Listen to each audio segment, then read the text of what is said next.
الحمدللہ الحمدللہ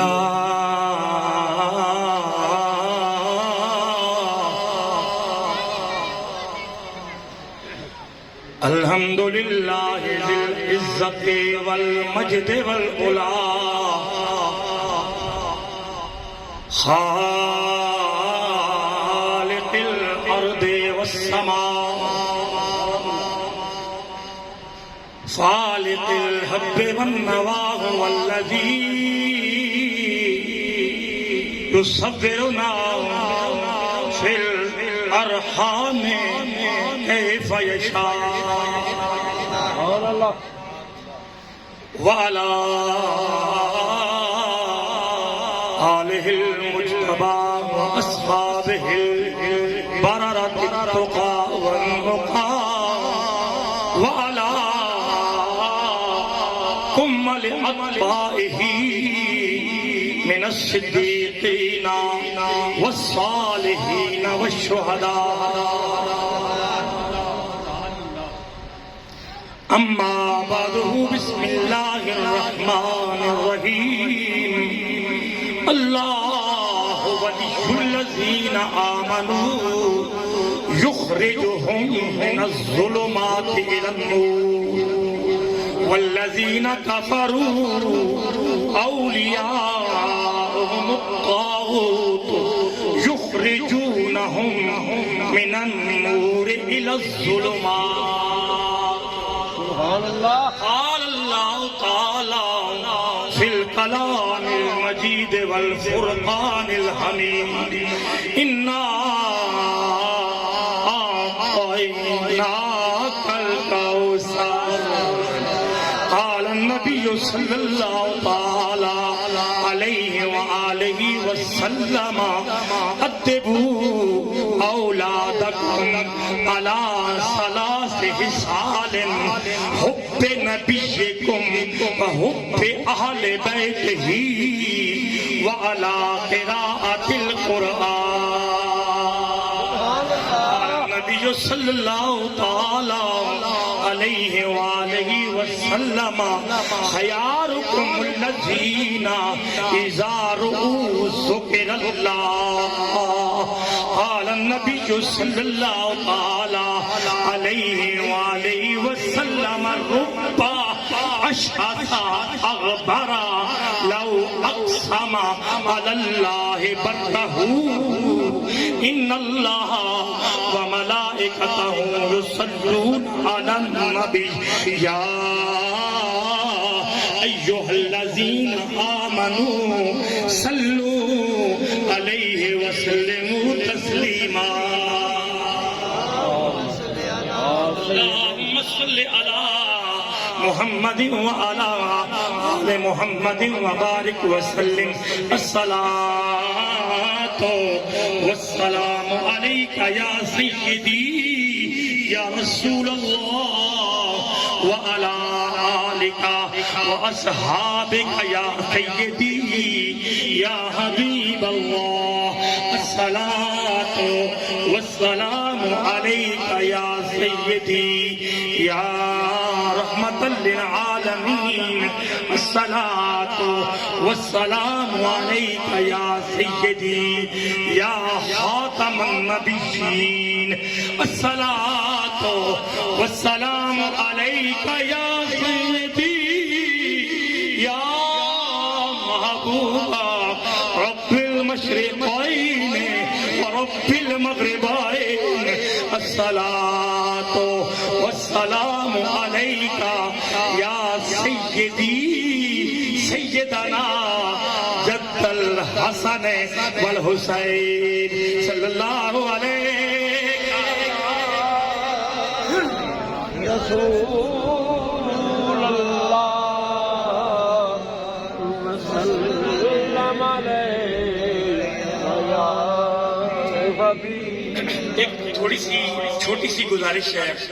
ایک بہت بڑے صوفی کی بارگاہ میں ہم بیٹھے ہیں. تھوڑی سی گزارش ہے آپ سے کہ تھوڑا سا آگے تشریف لے آئے، تھوڑا آگے آ جائے تاکہ ایک ماحول بنے، کیونکہ آج پہلی نشست میں ہم حاضر ہیں، یقیناً ابھی اعراض مبارک کے باقی ایام بھی موجود ہیں، تھوڑا سا آگے تشریف لے آئیں۔ میں اپنی بات نہیں کرتا، لیکن آج جس صوفی کی بارگاہ میں ہم موجود ہیں، ایک ولی اللہ کی بارگاہ میں موجود ہیں ہم، یقیناً آپ کی فیوض و برکات ہر بندے پر طاری ہیں۔ تھوڑا آگے آئیں گے، یقین کریں کہ مجھے پتا ہے گرمی تھوڑی ہے، اتنی گرمی نہیں ہے، لیکن عشق کی گرمی کے آگے یہ گرمی کیا ہے؟ محبت کے ساتھ مجھے دیکھیں، جو چہرہ بھی مجھے نظر آ رہا ہے نا، یہ کھلا ہوا چہرہ ہے، اور رسول اللہ کا غلام، اس کا چہرہ یوں کھلا ہوتا ہے جیسے گلاب کا پھول کھلا ہوتا ہے۔ نبی کا غلام ہو اور چہرہ کھلا نہ ہو، بات سمجھ آئیے نا؟ امام اہل سنت نے فرمایا سرتا بقدم تن سلطان زمن پھول، لب پھول، دہن پھول، بدن پھول، چمن پھول، کیا بات رضا اس چمنستان کرم کی، زہرا ہے کلی جس میں حسین اور حسن پھول۔ اللہ کا غلام وہ چہرہ کھلا ہوا گلاب کے پھول کی طرح۔ بچے آپ جو طلباء ہیں آپ سامنے آئے نا، ادھر سامنے آئے، طلباء سے گزارش ہے آپ ادھر سامنے آئے، تھوڑا سا سامنے آئے۔ مجھے آپ کا احساس ہے، ظاہر ہے گرمی ہے، لیکن میں نے پھر بھی کہا کہ اتنی گرمی نہیں ہے، اور یقین کریں کہ آپ تھوڑا سا محبت کا اظہار کریں گے نا، پھر دیکھیے اللہ والوں کے صدقے رنگ کیسے بنتا ہے، کیونکہ ہم رنگ والے ہیں، ہم چشتی مزاج کے بندے ہیں، گولڑے کا لنگر کھایا ہے، چشتی ہے، اور آپ کو پتا ہے جو چشتی ہوتا ہے نا قبلہ حضور، جو چشتی ہوتا ہے نا وہ پھڑکتا رہتا ہے، وہ اندر ہی اندر وجد میں رہتا ہے، اور میں اکثر کہتا ہوں کہ ہم حضور پیر سیال ہمارے دادا پیر ہیں، بات سمجھ آ گئی نا؟ میرے گولڑے کے شہنشاہ پیر میرے علی شاہ کے شیخ ہیں، اور وہ میرے علی جو اڈربھال کے قبرستان سے گزر رہے تھے، فرمایا کہ اس قبرستان کے مردے جو ہیں وہ بھی قرآن کی صدائیں کر رہے ہیں۔ اور سمجھ آ گئی نا؟ تو وہ بظاہر دنیا سے چلے گئے مگر زندہ ہیں۔ اس انداز کے ساتھ تو ہم وہ چشتی ہیں جو پھڑکتے بھی ہیں پھڑکاتے بھی ہیں، کیونکہ جس پیر سیال کا ذکر ہو رہا ہے چشتی ہیں، بڑے فقیر ہیں پیر سیال، دنیا میں بے نظیر ہے پیر سیال، تھے میرے علی پیر بھی جن پر قربان، پیروں میں ایسے پیر ہیں پیر سیال۔ سمجھ آئیے، ہر بندہ رسول اللہ کی بارگاہ میں اس انداز، اس محبت کے ساتھ حضور کی بارگاہ میں حاضری لگائے کہ ہم آج اڈروال کی سرزمین میں قبلہ استاد جی المکرم کے عرس مبارک کی پہلی نشست میں ہم حضور کی بارگاہ میں سلام پڑھ رہے ہیں۔ مدینے کے سلطان نہ صرف ہمارا سلام سن رہے ہیں بلکہ پڑھنے والے غلاموں کی طرف نگاہ کرم بھی فرما رہے ہیں۔ بات سمجھ آ گئی ہے؟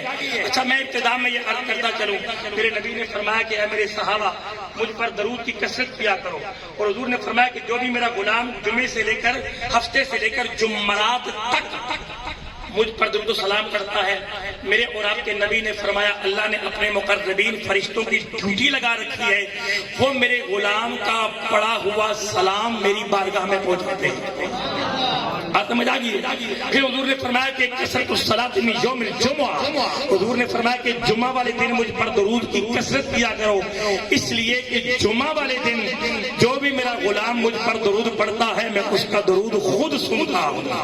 پھر ایک روایت میں حضور نے فرمایا کہ جو بھی میرا غلام جمعے کے علاوہ جب بھی محبت سے پڑھتا ہے میں اہل محبت کا درود خود سنتا ہوں۔ صحابہ نے عرض کی یا رسول اللہ بعد از وصال بھی آپ سنتے ہیں؟ آپ نے فرمایا ان اللہ حرم علی الارض ان تاکل اجساد الانبیاء، اللہ نے زمین پہ حرام کر دیا ہے کہ وہ انبیاء کے جسموں کو کھائے۔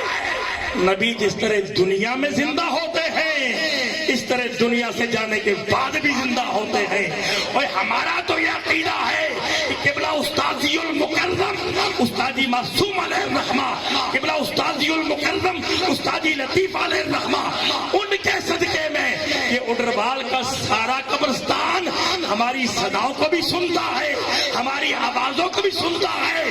ان غلاموں کے سننے کا جو عالم ہے ان کے آقا کے سننے کا عالم کیا ہوگا؟ بات سمجھ آ گئی نا؟ تو محبت سے پڑھیے صلی اللہ علیہ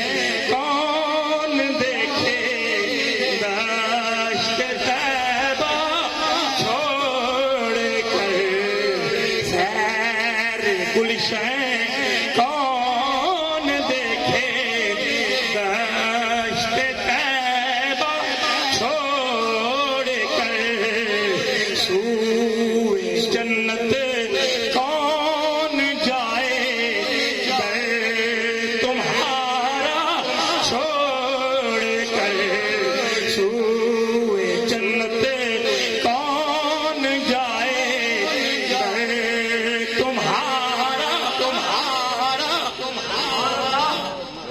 بے لقائے یار ان کے چین آ جاتا اگر بے لقائے یار ان کے چین آ جاتا اگر بار بار آتے نہ یوں جبریل سدرا چھوڑ کر بار بار آتے نہ یوں جبریل سدرا چھوڑ کر بار بار آتے نہ یوں جبریل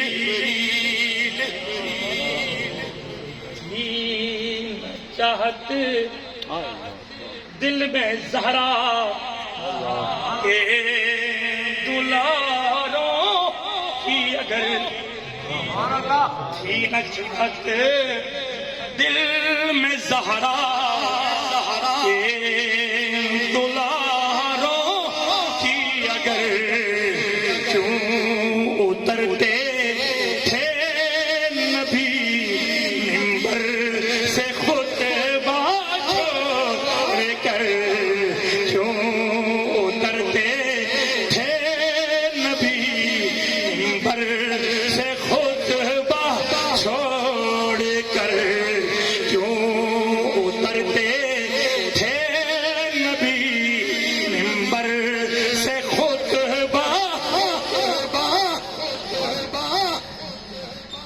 مصطفیٰ جنت میں جائیں گے نہ امت کے بغیر مصطفیٰ جنت میں جائیں گے نہ امت کے بغیر یا نہیں سکتا کبھی کن کو دریا چھوڑ کر جا نہیں سکتا کبھی کن کو دریا چھوڑ کر زینت مسند وارث محراب و منبر زینت محفل مخلصی فی اللہ یادگار اسلاف حضرت محترم حافظ القاری محمد عارف محمد رمضان سالوی صاحب معزز علماء کرام محترم حاضرین و سامعین آج کی یہ پروقار تقریب بسلسلہ ہے سالانہ عرس مبارک وارث علوم فقہ شیخ المشائخ استاذ العلماء والحفاظ حضرت علامہ مولانا استاذی المکرم حافظ محمد معصوم رحمت اللہ تعالی علیہ یادگار اسلاف وارث علوم فقہ فنافی الرسول فنافی الشیخ حضرت محترم استاذ العلماء والحفاظ حافظ محمد لطیف رحمت اللہ تعالی علیہ دربار عالیہ حضرت شریف میں ہم لوگ یہاں موجود ہیں.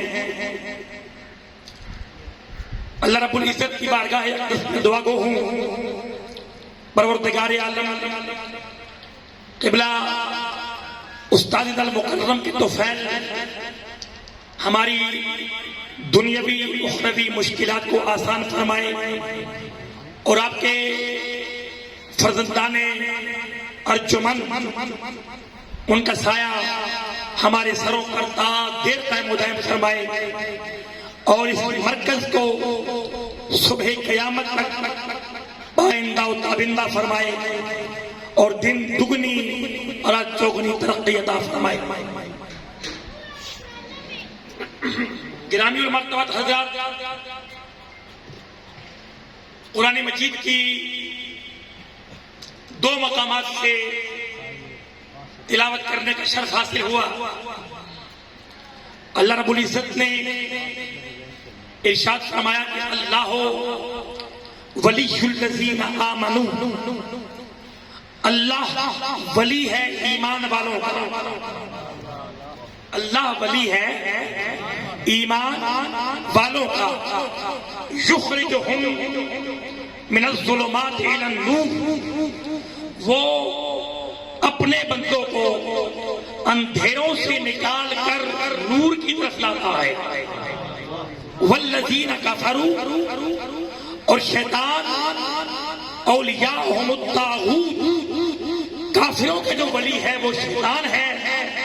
یخرجہم من النور الی الظلمات، وہ نور سے نکال کر ظلمت کی طرف لاتا ہے. شیطان اور رحمان موازنہ کیا یہاں پر.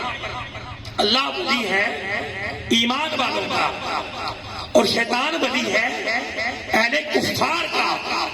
اللہ اپنے بندوں کو ظلمت سے نکال کر نور کی طرف لاتا ہے اور شیطان اپنے چیلوں کو گمراہ کرنے کے بعد کفار کو نور سے نکال کر ظلمت کی طرف لاتا ہے.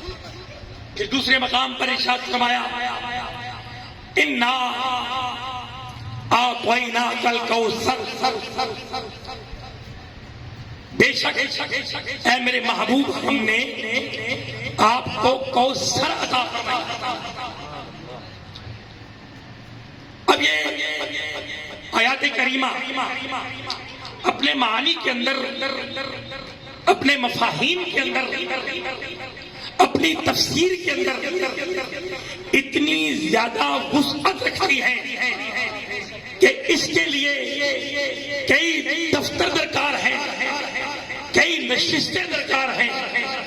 قرآن مجید کی تفسیر اور قرآن مجید کے معنی پر زندگی گزر سکتی ہے، لیکن انسان کما حق ہو نہ ہی اس کی تفسیر بیان کر سکتا ہے اور نہ ہی اس کے معنی کو بیان کر سکتا ہے.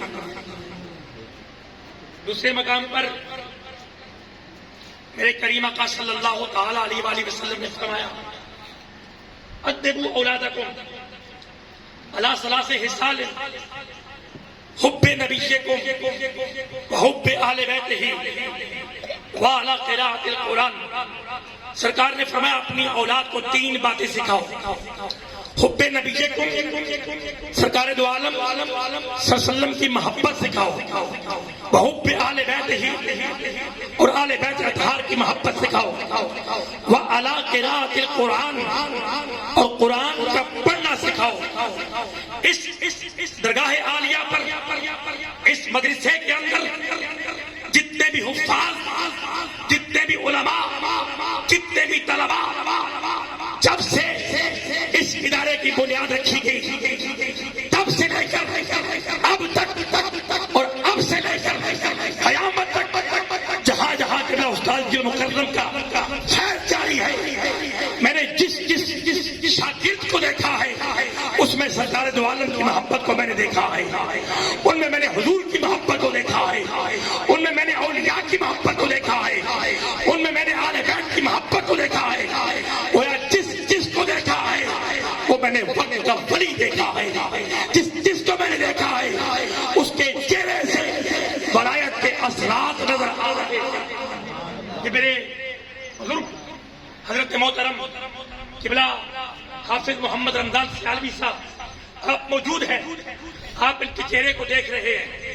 کیا آپ کو پیر سیال کے غلاموں کی جھلک نظر نہیں آ رہی ہے؟ یہ جھلک ہے پیر سیال کے غلاموں کی. اور مرید جب اپنے شیخ کی محبت میں فنا ہو جاتا ہے پھر مرید کے چہرے سے پیر کا عکس نظر آتا ہے. شاگرد جب اپنے استاد کی محبت میں فنا ہو جاتا ہے پھر شاگرد کے چہرے سے استاد کا عکس نظر آتا ہے. غلام جب اپنے آقا کی محبت میں فنا ہو جاتا ہے پھر آقا کے چہرے میں غلام کے چہرے میں آقا کا عکس نظر آتا ہے. اسی لیے امام محمد جب بغداد کی گلیوں سے گزر رہے تھے ایک شور بپا ہوا. لوگوں نے کہا امام محمد جا رہا ہے, وہ دیکھو محمد جا رہا ہے, وہ دیکھو محمد جا رہا ہے. ہجوم بپا ہو گیا. بہت سارے کفار اکٹھے ہو گئے اور کفار نے سوال کیا یہ وہ محمد ہیں ان کا لوگ کلمہ پڑھتے ہیں, یہ وہ جا رہے ہیں؟ کسی نے کہا نہیں, یہ ان کے غلام جا رہے ہیں. ان کفار نے حضرت امام محمد فقی امام کا چہرہ دیکھ کر اسلام قبول کیا اور کہا اگر چھوٹا محمد اتنی شان والا ہے تو بڑا محمد کتنا شان والا. اگر حضور کے غلاموں کی شان یہ ہے, حضور کے غلاموں کی شان یہ ہے, یہ پورا قبرستان جہاں سے قرآن کی صدائیں بلند ہوتی ہیں, جہاں جہاں یہ لوگ وارثان محراب و منبر ہیں اور دنیا کے کوشے کوشے پر, دنیا کے کونے کونے میں, کریا کریا, بستی بستی, گاؤں گاؤں میں جہاں استاد المکرم کے شاگردان پھر ان کے شاگرد پھر ان کے شاگرد پھر ان کے شاگرد, یہ سلسلہ نسل در نسل جہاں جہاں منتقل ہو رہا ہے وہ سیرا تو پھر وہ سیرا تو پھر ان کے سر آتا ہے نا. پوری دنیا کے اندر یہ مبالغہ آرائی نہیں ہے, یہ مبالغہ آرائی نہیں ہے, یہ حقیقت ہے. قبلہ استاد المکرم کے شاگردان دنیا کے ہر شعبے میں, ہر ڈپارٹمنٹ کے اندر, ہر مکتبہ فکر کے اندر, دنیا کے اندر جہاں جہاں اسلام کا علم بلند کر رہے ہیں. پھر دیکھیں اگر ان کے شاگردوں کا, اگر ان کا شاگرد ہزاروں کے اجتماع میں بولتا ہے, اگر ان کا شاگرد پوری دنیا میں اسلام کا کام کر رہا ہے پھر اصل سیرا تو ان کے سر ہے. پھر توجہ فرمائیے گا, یہ ضروری نہیں ہوتا کہ بظاہر ایک صوفی کے مزار پہ آپ آئے ہیں, ایک مرد حق کے مزار پہ آپ آئے ہیں, ایک درویش کے مزار پہ آپ آئے ہیں. حضرت شیخ سعدی فرماتے ہیں بعد از وفات تربت ما در زمین مجوئی در سینہ یا مردم عارف مزار میری وفات کے بعد میری قبر کو زمین کے کسی حصے میں تلاش نہ کرنا, اگر مجھے ملنا ہوا کسی عارف سے رابطہ کرنا, کیونکہ ساتھی عارفوں کے سینوں سمجھ آ گئی ہے. یہ قبر کا ٹکڑا ہے, یہ زمین کا ٹکڑا ہے. کہتے ہیں موت پر حق ہے پر کفن قبر پر حق نہیں ہے. کسی کے دنیا سے جانے کے بعد اس کی لاش کے پر خطے اڑ جاتے ہیں, کسی کو زمین ملتی ہے نہ ملتی, کسی کی تکفین ہوتی ہے نہیں ہوتی, کسی کی تدفین ہوتی ہے نہیں ہوتی. امام احمد بن حنبل آپ کا مزار دریائے دجلہ کے کنارے پر موجود تھا. دریا کا تیز بہاؤ آیا جس کی وجہ سے آپ کا مزار دریا کی نظر ہو گیا, مزار دریا کی نظر ہو گیا, قبر دریا کی نظر ہو گئی. لیکن امام احمد بن حنبل آج بھی دلوں میں, امام احمد بن حنبل آج بھی دلوں میں زندہ ہے. تو پھر استاد المکرم آج یہاں تو موجود ہیں لیکن پوری دنیا کے اندر ان کا نام بھی زندہ ہے. کہ وہ معزز تھے زمانے میں مسلمان ہو کر اور تم خار ہوئے تارک قرآن ہو کر. یاد رکھیے جو آیت کریمہ میں نے پڑھی, انا اعطیناک الکوثر, اے میرے حبیب ہم نے آپ کو کوثر عطا فرمائی. ایک ہوتا ہے آتینا, ایک ہوتا ہے آتینا, توجہ فرمائیے گا. ایک ہوتا ہے تینا تا سے ایک ہے